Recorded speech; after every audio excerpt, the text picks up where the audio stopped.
Ey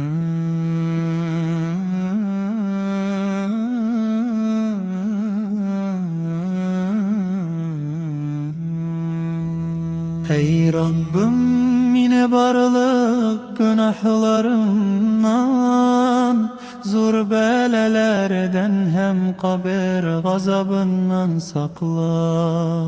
Ya Rabbim, seni anlatırga mecbur etken fakirlikten sakla. Meni baylıkka batıp helak buludan da sakla. Ya Allah, mening yaxshi qo'llaringga bergan xayrli narsalar bilan bo'laklam. Qiyomat kunida sening yuzingni aylantiruvchi narsalardan saqla. Menim jonimni musulmon etib ol, hem meni musulmon etib tirgizgach, o'zingning rahmating bilan menga barakat ber, hem meni o'zingning la'natingdan saqla. Ey Rabbim, elga men tirchaqda o'zingning qo'llaringni saqlagan gebek saqla. Ey Rabbim, hem o'limimdan so'ng gunohlarimni g'afu et, hem menga rahmatingni jibar. Ey Allah, turmush menga yaxshi bo'lsa, menga salomat umr ber. Agar o'lmam menim uchun yaxshi bo'lsa, menga yaxshi ul ber. Ya Rabbim, men o'sib chiqqanda dajjalning fitnasine berilme. Menim jonimni chin dine hem şahitlik bilen al. İslamsız zulümden, kabir gazabından, bu turmuşning ağırlıklarından sakla. Menga iki dünyada da yaxshilik bir Allah'ım. Seni tanıp hem yaratıp yürür için menga yardım et. Bari tek senden gene kurutkan yürek bir.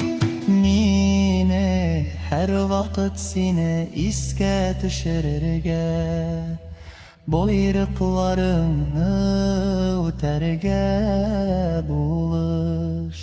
Sen tiya turgan narsalardan ötürürge buluş.